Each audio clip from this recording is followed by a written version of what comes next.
Steve, you're fooling our listeners today. You are coming to us not live from your basement, although it looks like your basement. Where are you, Steve? I'm at the beach, trying to keep up the look of the show. I mean, come on, trying to be consistent. I've had feedback from viewers / listeners that they don't like it when I'm not at the place. So I'm trying to make it look like the place.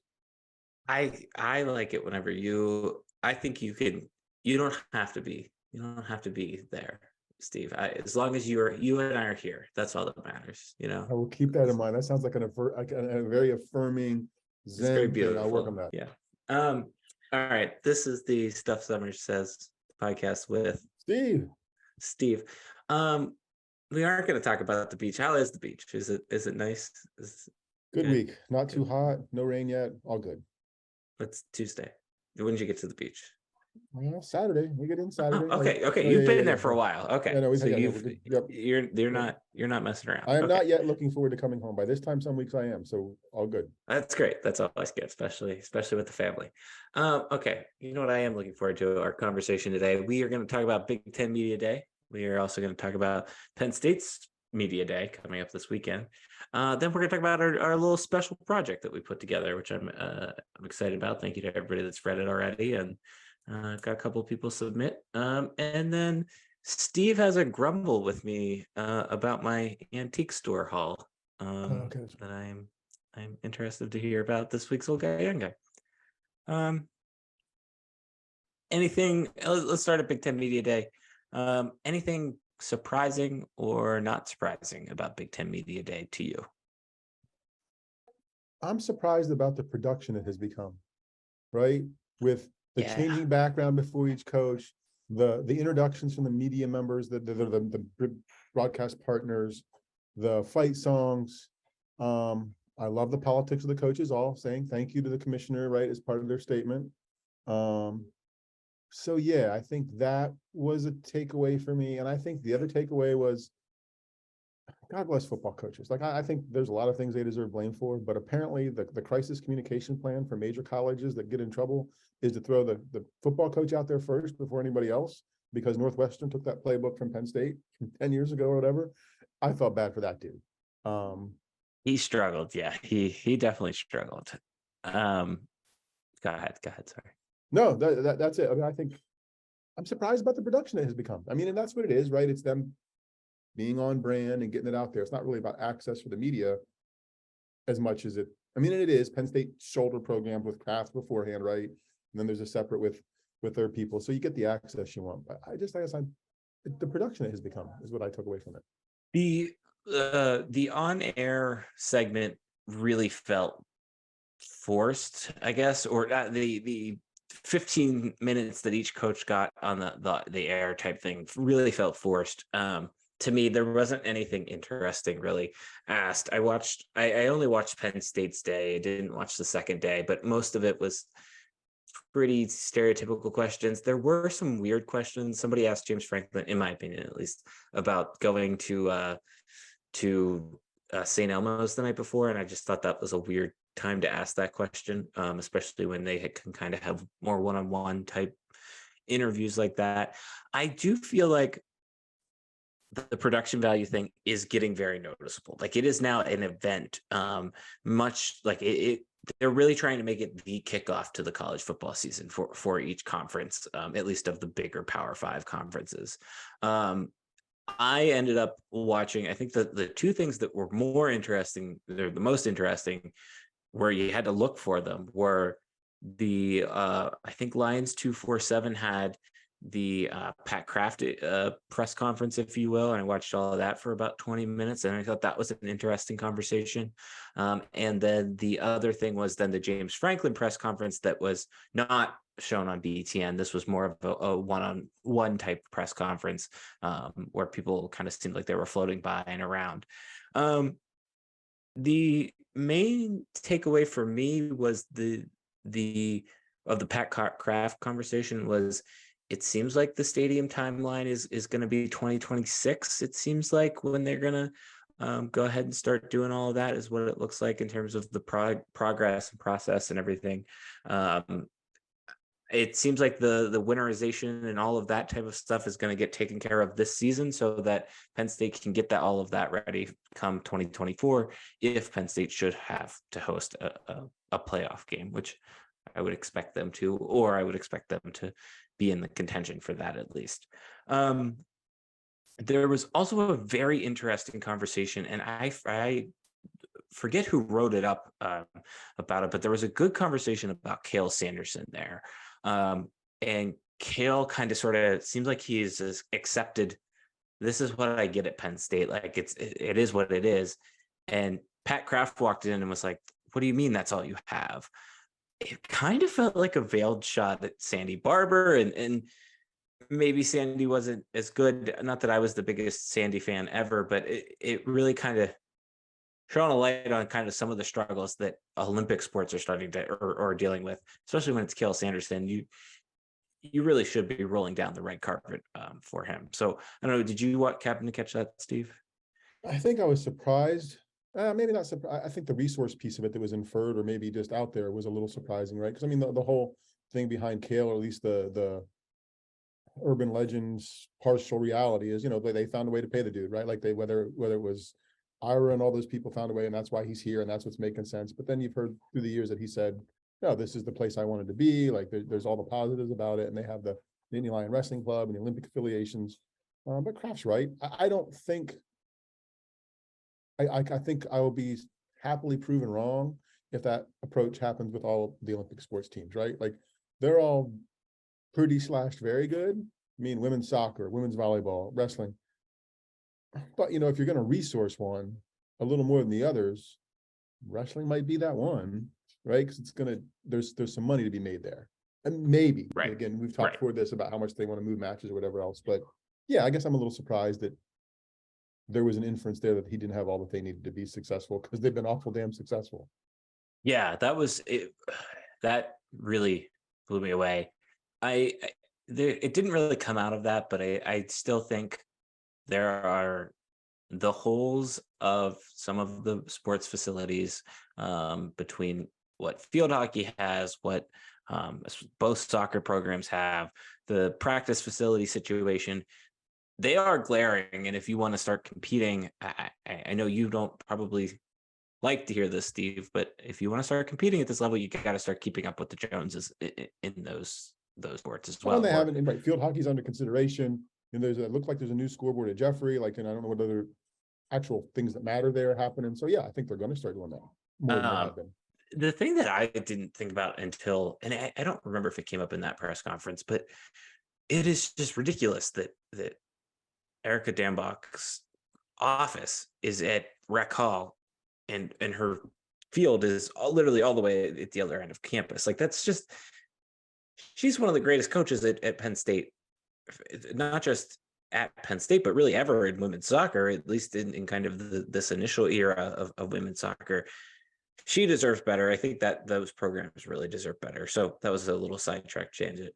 The other thing that was interesting from the Kraft conversation was there was a comment about beer sales and just kind of the flow of the stadium. I'm interested to see how that improves or changes. I didn't have an issue with the beer sales of the 2 to 3 times that I bought a beer. But I still think the flow of Beaver Stadium is a little choppy. And it sounds like, as always, parking is also being looked at, which to me, it's gotten better, but it's still not 100% better. And that might have just been my experience last year, just of what games I went to type of thing. I did miss the whiteout last year, so I didn't get to have to deal with the post-night game rush. But then again, that game probably went down a little bit differently. Whereas if everybody sticks around to the end, then it is even more of a cluster. So yeah, I think Penn State's approach, going back to Erica and then the stuff you brought in, was before. It's just a mentality change and it's a time change. I mean, Penn State was not more with less, but it was like, okay, we'll do what we've got. We're still going to be successful. We'll show you. And now that's changing a little bit. Like, here we got to have what everybody else has to be successful. it feels, yeah, it feels to me almost as we have to stop looking at this as an entity, an extension of Penn State, and almost really start to hone in on it as a entertainment business, which is what it is. And I think NIL is probably maybe making that conversation easier to be had because now athletes can go make their money. So to me, that is my kind of main takeaway from that. The James Franklin press conference, the most interesting thing to me was the Deion Barnes conversation. That it sounded like James Franklin had pretty much written off Deion Barnes when collectively everybody kind of in Penn State sports world was like, you need to hire Deion Barnes. And he kind of proved his muscle. And it's really starting to pay off. You can see it with some of those recruits that are coming in. Certainly Liam Andrews coming in is going to be a big one for him, or a big get for him. So I don't know. That was fascinating to hear that it wasn't a no-brainer decision, because to me it looked like a no-brainer decision. Even the comment about the hair was interesting. Deion had some longer hair, and James Franklin didn't ask him to cut it. And one day he just showed up at practice or at the facility and his hair was cut, and was like, "Why'd you do that?" He's like, "Because I want to show you how serious I am about this job." And I don't know. I will probably get into this once we get to the Penn State Media Day stuff, but I really think, like, if Manny Diaz sticks around for 2-ish more seasons, which is wishful thinking, and then goes like that, you could really probably hand that baton right off. Maybe you don't. Maybe you go get a big hire just because you need, at least for Franklin, that's kind of always seemed to be his confidant guy. So interested there on that. There was also a comment made about players being asked, would you take an NIL package somewhere else type thing of some tampering. He didn't make a big stink about it, so I don't think it was that big of a problem, but definitely something that I noted. I think him putting it out there is telling people, we know you asked, we know you're around, that kind of thing. Yeah. So I think that was interesting. I forget who wrote this. I think it was actually Corey Geiger who wrote this. Essentially that saying the biggest takeaway for him, and I've noticed this, is James Franklin is very confident this year.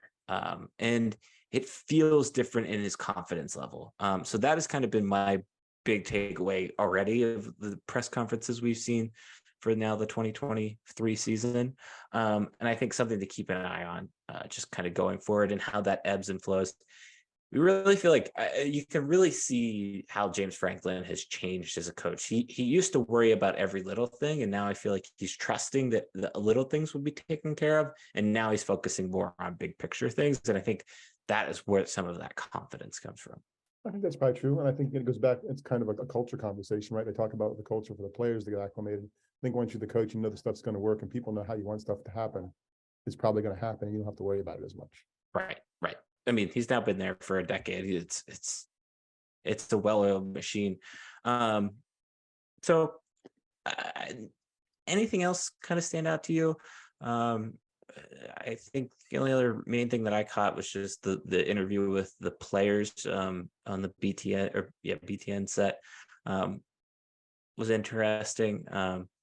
Keaton Ellis talking about how he dressed as a Penn State football player and now playing as a Penn State football player, which is pretty cool for a state high kid. So that was the only other interesting takeaway for me. But what about you? Yeah, for me, I think the media people, like the TV media people, it's always interesting to me. And I guess they're there for opinions, but I'm more of a process behind the scenes guy. But you're always asking Todd Blackledge and Michael Robinson, oh, how do you think this team's going to do this year? I don't really care what they think about that. Like I want to know how they're doing their job, kind of stuff. Yeah, it's to say blind leading the blind probably isn't the right way to say it, but it's like the people asking those questions could also say those things type thing. Like it's right. essentially the same job to a degree. They're probably looking for a validation of their opinion by that. And he right. told me, and he's working for the network, that kind of stuff. No, yeah. So I did think that was interesting. I wish that there was a little bit more clarity on that. Other thing that I was disappointed there wasn't more clarity on is what the Olympic sports are going to look like. Maybe not the time and moment for that, but we did get a press release about women's volleyball and their TV schedule. It seems like FS1, FS2, Fox Sports app are going to pick up games, but the BTN Plus is still in play. To me, I just really struggled paying that when I don't think the value is there. Put it on Peacock, put it on the Fox Sports Go app, because that's what all the other conferences are doing.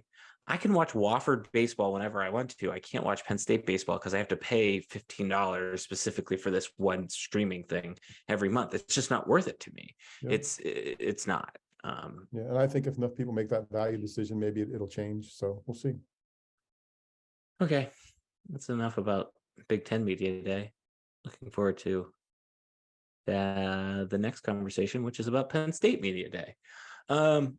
Steve, I don't have opinions, but we did. Did you do your homework assignment? Did you remember to do your I homework think assignment? so. I think I have it. I'm ready to Okay. go. All right. All right. So Steve and I put together a little list of questions. Steve is gonna go second, I think, if that's fair. He was tasked with putting together 5 questions the media should ask, and I was tasked with putting together the 5 questions the media will ask at Penn State Media Day. I feel like Penn State Media Day is probably the best content day of the year for Penn State football, outside of maybe the big bowl press conference kind of media day that we get closer to the bowl game. So I am excited to see what that has happened. You probably get to hear from some players that you haven't necessarily got to hear from in the past, since freshmen typically aren't available. We'll probably get more Drew Allar talk. We'll probably get more Nick Singleton talk and Katron Allen talk. So I'm excited about that. So here are my 5 questions. I think the first one is pretty obvious, is when will you decide the starter? I think that is kind of the number one most pressing question that Franklin beat around the bush on again at Big Ten Media Day. I think it's more politically correct. More than anything, I think it would be stunning if Drew Allar is not the starter come September 2nd. My second question is one that relates to the running backs, because I think this is really the area that nobody's talking about, that probably we'll get into on the blog later next week. Yes, I forget. I have to look at the content calendar, but how do you make sure that these running backs avoid the sophomore slump? They were incredible last year. They were dynamic duo, 1A and 1B. I don't know, gun to my head, I don't know who I would choose to start type thing, because they each bring different attributes to the table that I like, especially as somebody that enjoys watching, football where you run it down the middle or you run it up the gut a bunch of times.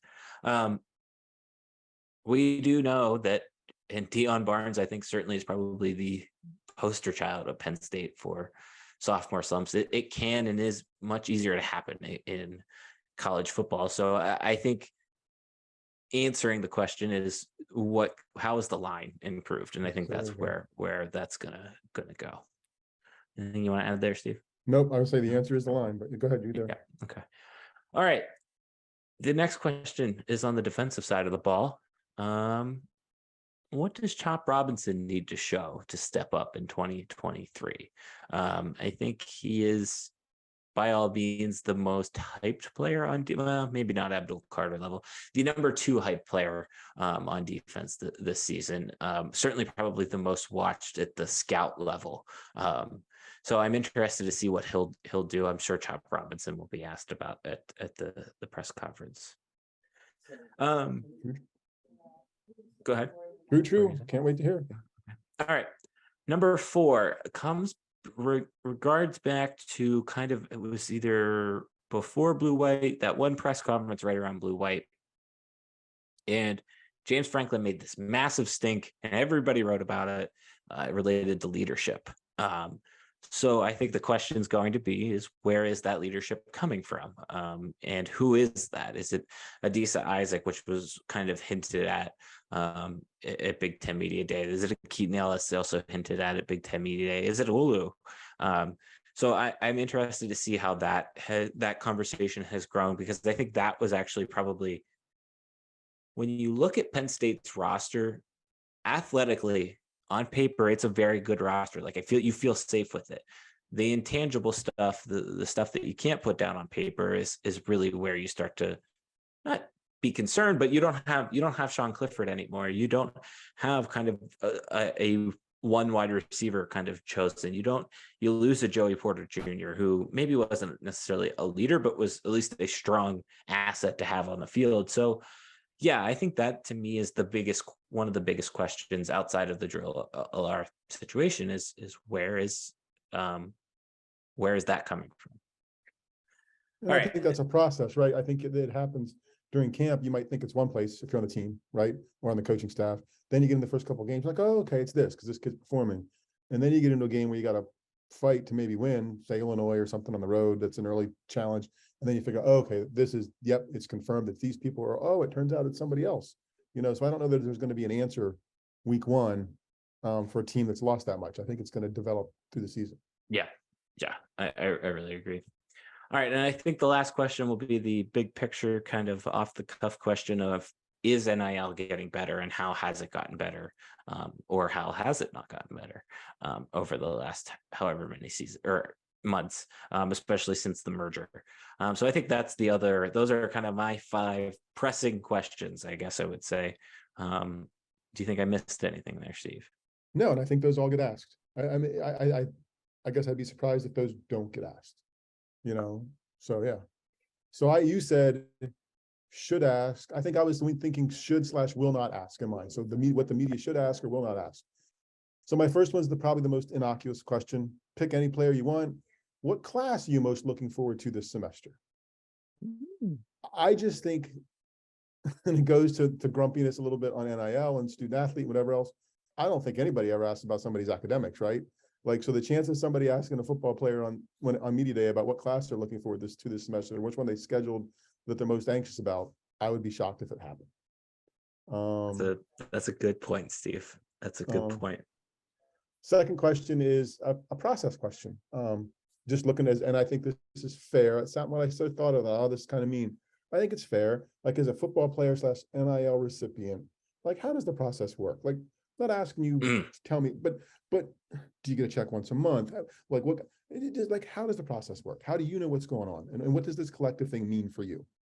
I have wondered that since day one. Like, and we even joked about this back in NIL when NIL came around. But could we say, all right, Mr. Penn State golfer, can we give you $5 and you come on the podcast type thing? Like, how does that work? Do I just Venmo you $5? Do I have to send that to someone and then they distribute it back to you? Is there taxes involved? That's the other thing in all of this. I don't know that type of situation. I mean, my wages are taxed. Are they considered wages? I forget. So that's a good question. That's a good question, Steve. Yeah, and I mean, from process, whatever. I just thought it was interesting. This one, what do you most or least like about most and least? So it's one of those give me both things about being a Penn State student athlete. What are the perks of this gig, and what are the challenges? Or something along those lines, just to hear where their headspace is at. Again, I think it could be interesting, but I also think it's kind of innocuous. Like, what's the challenge? Like, you get, that kind of stuff. But piggybacking off the Franklin question that you mentioned earlier about guys potentially leaving and the hinting and him saying, hey, I'm curious, what would it take for you to leave Penn State? Like, yeah. Coach Franklin said, hey, this happened. So certainly players were approached. He's told everybody players were approached by this. What would it take you to leave Penn State? Or maybe that's properly worded as how much would it take you to leave Penn State, but I don't know if it's a how much or a would, or what would, So, but I think either one of those, just the mindset. Yeah, I don't think that's one of those questions you ask, and you're not probably going to get the honest answer on. I'm never leaving Penn State. Right. But I think with the context of him having said, hey, we know we had players approached. Yeah. I think then it's good to say, okay, did you hear about anybody else? Have you guys even talked about it? I mean, not that it's a big thing, but again, just to be honest about I think it is. I disagree with you. I think it is a big thing, Steve. I think it is because I guess it's not that I think it's a big story, because I think I can see them putting their defenses up saying, oh, you're going to write this. I just want to know how the business is working now. And if we're going to admit it's a business and not an extension of the academic unit, because we're going to fix it, we're going to make it entertainment, we're going to make whatever. How does it work for you? You can ask Saquon Barkley about his contract. You can insert any Pittsburgh Steeler, any NHL player, any baseball player about their contract situation. These aren't contracts, but this is financial related. I do think that maybe isn't being asked enough about. some of that probably is just, There's a politeness, it's unbecoming to ask yeah, somebody their salary, whatever else, you're not going to do which is that to in the me the middle of the process. season, right? No, so Yeah. that's why this is the time to do it, right? Like, Yes, this how does is, it yeah. work? And when you first got a payout, were you surprised how much it was? My understanding from as a reporter, if I were covering, is all of you were getting like a flat $25,000 now, whatever. Were you surprised when that happened? That kind of stuff. Or how does it happen? Just, I don't want to know what the number is. I mean, I kind of do, but I don't. But how does it work for you? Like, and is it a game changer, a difference maker? What does it mean? That kind of stuff. I was just going to ask, that would be my follow-up is what is it doing for you? Like, what are you doing with that? I know there's some athletes that donate it back, like to other charities and things like that. But I'm sure for some families that's life-changing money. Like, $25,000 is a lot of money. That's a big chunk of change. You know, how are you supporting your are you supporting your family even with it? I'm sure somebody's probably bought something fun, whether it was an expensive watch or, obviously Bo Perola, this was a car, but he got the car as part of his package. And it was a real nice BMW that I think was like $96,000 somebody posted. So yeah, there's an interesting line of questioning now that NIL is kind of settled down and it's not new, that I think is out there to be asked. And it's just about the business of the sport. It's not gotcha stuff, and it's not. But I also think it's not for the middle of the season, right? Like, Right. this is the time and place for that to happen. So, Right. And then my fifth, I guess if the one was a most and least, maybe I'm getting sixth here, and this might be closest to a zinger, and it's a little personal. I don't know if it's personal. It's personally curious for me. It would be a Coach Franklin question. The NIL model has this charitable community portion. How do you model that behavior, and what organizations do you support in the county? Like, we see that happening. Like, I would. James specifically? Yes, yeah. Like, I would love to hear that, just piece of it. Because I think going back to the old ladies at this nursing home, right? Oh, there's our charitable work. Well, we showed up. Well, yeah, because you were paid to show up. So that's their model. From you as the coach who has some time and some money to be charitable, how do you do that? How do you tell them this is important? And then how do you show them that if it's about developing people and developing men, whatever, like how do you model that and encourage it? All right. That's a very fair question. Yeah, because I feel like to a degree we know what Joe did with his money. Not that, like it was very easy. He had that house and, didn't have a flashy car and donated so much to the library and to really back to the school. And even Bill O'Brien, I feel like we kind of knew, and James Franklin has donated back to the school for sure. And we know that, but there's got to be other organizations, other passions in his life that he supports and wants to help grow that don't necessarily involve the university imprint. So yeah, that's going back to the start one. of the season, not in the middle of the season, like innocuous. Hey, this is a good time to talk about something other than some mundane, boring stuff. Hey, here's your chance to get on a platform for those and use your pulpit to like champion those things. So that's all. It's a fair question. All right, that was a good little fun segment. Anything else you want to add there about BSU Media Day? I guess we'll listen and see how we did. Okay, cool. We'll follow and find out. All right. Let's see where to go next. Steve, your brainchild has been very well received. People are very excited about it. I would like you to walk through the thought process of the View from Our Seats project, if you will. Oh wow, you're assuming there was a thought process. No, I was trying to think of good stories, right? Something we could do that was content that was ours, right? That was different. The media members aren't sitting in the stadium, and everybody has a seat story, right? Everybody has a story about being in the stadium. So for me, it was just taking this little rock to the top of the hill, sharing our ideas and giving it a nudge to start rolling down and seeing how other people chime in. So, and I had a couple of mine, like my first football game, that was kind of fun when you sell the shirt off your back at your very first Penn State football game. That's kind of cool. And the people we were in those seats are the people we're at the beach with now, right? So I think for a lot of Penn Staters, there's some lifetime memories that come out of who you watch game with and how you watch games. So I thought it would resonate. And then you have your stuff too, so it's great all the way around. What is your favorite seat inside Beaver Stadium? What was of the ones you wrote about? Do you have a particular favorite? I like the West Side just for seeing the games. Like I like that for seeing the games. The ones at the end, the ones at the very last row of the stadium were best because they had the best stories, right? I mean, Those ones, I visited you up there one game. I think it was the Villanova game a few seasons ago, and I had never been to that side of the stadium at the top before. And my God, what a view! Like it is one of the most impressive views of all of State College that I've ever experienced. yeah, That was great. it was wonderful, and I mean, and you had space to move around. We were good with good people, and you had the seat back. So I think to watch the football game exclusively West Side, to enjoy the experience of a football Saturday, the ones in the south end zone where we were in the last row. Are there any stories that didn't make the cut that you would like to make the cut here now? Putting you on the spot. Oh no, Susan probably told me I left a lot of stuff out. What about people sitting in the aisles and people we met and made friends with and whatever else? So there's probably some stuff. Okay. I wasn't writing a book. I was just writing an article. Okay. All right. Well, I think this is good. I think this was a lot of fun to write. For me, I think this was fun because I got to reflect kind of on, as I mentioned, kind of these. You can kind of tie certain Penn State games to certain memories and certain stages of your life. I think that was important.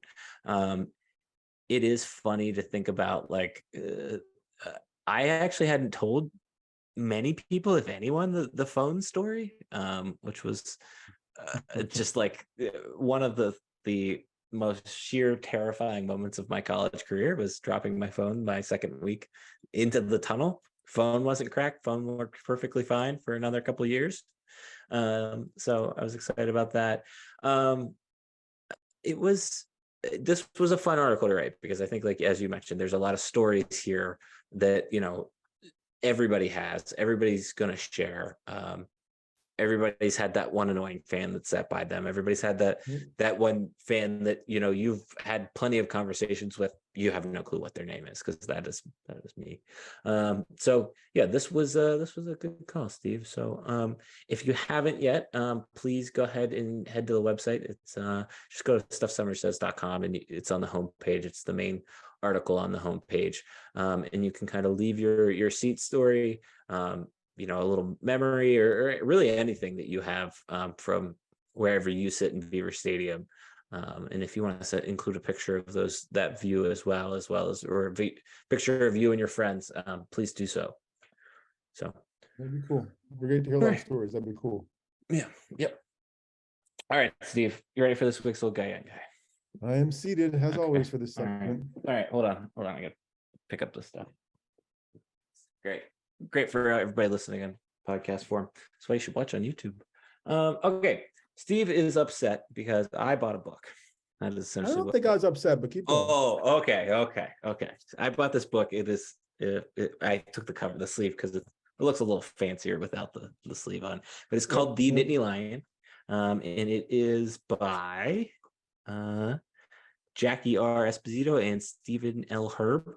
And then it is essentially the story of the Nittany Lion, how Joe Mason wrote that Penn State was the fearsome old Nittany Mountain Lions, and everything that kind of goes along with the mountain and the story behind that.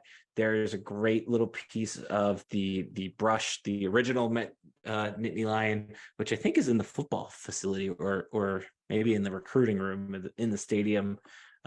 There's a lot of great photos of old lions in here, as well as it looks like I haven't got to this chapter yet. But anyways, here's why Steve is upset about this. I bought it at an antique store. Steve's saying that he bought this book new. So Steve, here's my question. When is something considered antique or vintage? Apparently when it's my age. I don't know, because we had this discussion before about stuff in the 80s, right? Just a few weeks ago about whether a movie was what do we call it? What's the piece? A timeless piece or whatever it's called. I don't know. It's probably 50 years. I don't know. That's not. I thought that book was relatively new for an antique store. Some of the old clippings and whatever else, but it was probably 80s, right? No, it was 1997. 90. Oh my. So then, yeah, way too early for an antique store. 1997. That's after you were born. It can't be an antique. I don't know, man. But it is. I didn't know about this book. You're finding stuff in antique stores that I bought new. That was my text, something like that. Like, it's interesting that stuff you're buying in an antique store I bought new. And Jackie Esposito is a librarian for the university, was for years, retired a couple years ago. So certainly that was up her area of expertise. It's from what I've read so far, about 2 chapters into it, and it is a fascinating book. There's some stories in there I didn't know about kind of the original days. Apparently, there used to be at kind of the gates there on Allen Street in college. There used to be 2 lions called Ma and Pa, and let's just say that they weren't the first or last statues to go missing inside Beaver at Penn State. Not a surprise in a college town. No, when is something antique? I think it's probably 35 years or so, right? So does 97 get you there? Yeah, no, that's not quite yet. Not even okay. Yeah. Would you like to feel better or worse? Oh, let's go for worse. Okay, let's go for worse. Here's what else I also picked up. For those listening or just listening, I bought a Beaver Stadium pictorial from the I apologize. The 87 season. So Steve, this was your junior year? Sophomore year? Okay. So they were playing Notre Dame. It was $2 at the time. I spent $4 on it at the antique store. So you know why that was inflation. So cheap and still available? Because nobody bought them for that game because it was so stinking cold. That was if that was 87 Notre Dame, it was November, right? Is that what's on there? Does it have yes, it is November 21st, 1987. So cold. We stayed till halftime and left at halftime. And because the games were on CBS was the only station, WTAJ, JAC, which one's TA? TAJ is CBS, was the only station you could get in the dorms pre-cable. So people left at halftime and watched it on TV because it was too cold in the stadium. I did anyway. Susan stayed in the stadium, I found out later, but she's a hardier football fan than I. That's great. I don't know if it is this one. I think it might be the other one. Hold on here. I'm flipping through 1 second. There's also a fantastic ad that I tweeted out that I didn't know about. Steve, did you have Lion Vision? Did you have Lion Vision? No, it was expensive. Can you explain what Lion Vision was? Because I had never heard of it. Lion Vision was envisioned as basically the Big Ten network for one team. I mean, it was the Penn State network. So here is this is from the 1989 Alabama game. This is the other one that I bought. This is a picture of Joe endorsing it. You can cut this out and send it in. Essentially, as you mentioned, it was Penn State's version of the Big Ten network. I did a little more research on it. It was not cheap. It was like a $3,000 setup cost, and then like a certain cost to maintain it, and then it was like $3,000 or $300 to have the service after that. And did it ever get off the ground? Because they were trying to hit. I don't think it did. Like I remember the news conference, because the news conference was announced, it was probably 88, 89, because they were pushing it, like maybe started the 89 season. I don't remember getting off the ground, because then they would get into the Big Ten.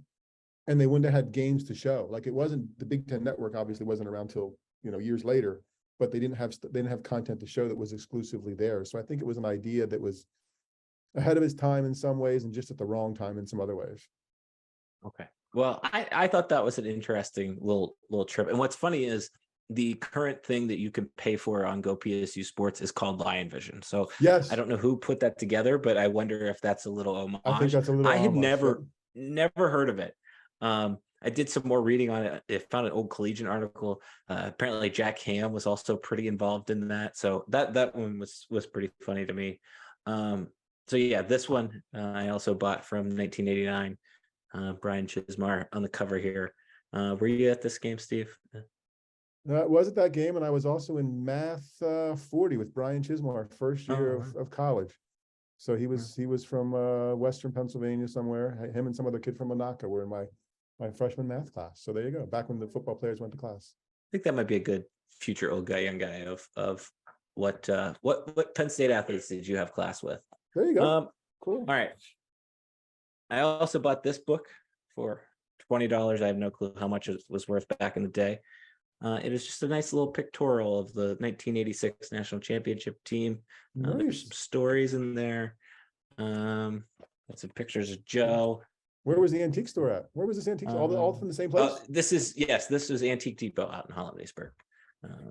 Tried to buy. I left some stuff out there. There's another one of these books out there. This one was in better condition though. And then to make you not feel as old, I also did buy this because I wouldn't have bought this any other time, but because we were writing about it this week, I bought it because of that. It is the Penn State versus Ohio University game program, which is probably one of the last programs they ever did inside Beaver Stadium. Probably. Which was my first game as a student. Very Bill cool. O'Brien's first game as a head football coach. Nice. So yeah, Those are some good gets. Good for you. yeah. So wow, there are some people in here that remember when Ron Vanderlyn was a coach, Ted Roof, Charles London, a lot of people on this. I haven't actually gone through this. Wow, Malcolm Willis, people I forgot about. Anyways, no, yeah. So I'm glad. I just wanted to show that off to everybody. And if you're listening, go to the YouTube channel since you can see it shown off. Yeah, no, so you can, or here's what I was when we were writing. I wish we have a majority of the tickets that we use. Did you collect your tickets? We have a stash somewhere. I don't know if I know exactly where they're at. Okay. Here's my next question. Do you have the buttons? Do you have all of your? No. You never did? No. Were you not a buttons guy? We would get them, but I don't know if we did a good job keeping them. So no. Okay. I was just curious about that Yeah. one. No, I was thinking about that. Like, they may be in a box, but be cool to have to just kind of memento type thing. yeah, we talked about That's laminating a collect. table, like putting them on the table and then like laminating over top of it so you could see them, like with the glaze, like a lacquer finish, kind of thing. So we'll see. Maybe we'll dig them up. It was yeah, it was thinking about that. I also was looking, there is some beautiful artwork. If you go back, I was looking on eBay, both at the old tickets, which were really cool, some logos that I really hadn't seen before, and then the old game programs. They're not cheap on eBay. Some of the cheapest ones are like $100, but like 1930s, 1940s, like that style of art to me, which was beautiful, might be a cool thing to start collecting. So yeah, little fun little trip down memory lane. Nice, good work. All right. Well, hey Steve, good work. I'm proud of you for making it through this podcast at the beach. Look at you. Even though he doesn't look like it out, baby. Toughed it out. That's impressive. Okay, let's see where to begin. We have a website. It's called stuffsummersays.com. On that website, there's a section for with Steve. There, he's paying attention. Okay, that was a bad setup by me. Yeah, sorry. Okay. This week on the blog, we've got my view from my seats from over the years, Steve's view from Steve's seats over the years. Please share your view of Beaver Stadium from over the years. Got a couple submissions so far. Really appreciate everybody that's put some time into that though already. We've got a YouTube channel.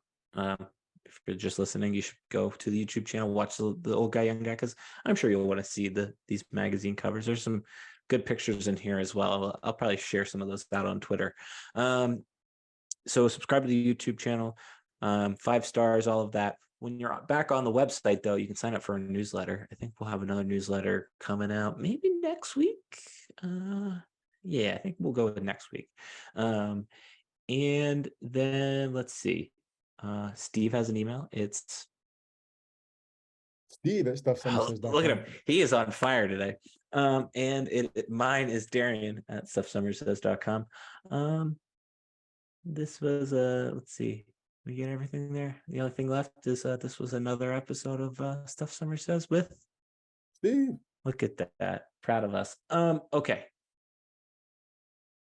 I'm excited for next week because then we're really going to start talking about football, but probably also not just in the podcast format, but why we made a website on the old blog. I'm going to start my pilgrimage towards football season. I've got something in the hopper in the old brain. That'll be the first week. Then the second week, we will have you listen. We're not going to be your go-to coverage spot, but if you could just click on something and make our egos feel good, that's all that matters, right, Steve? That's what's here for. All that. Yeah, all that. All right, cool. Well, anyways, have a good beach trip, Steve. Go back to vacation. Thanks. See ya. Bye.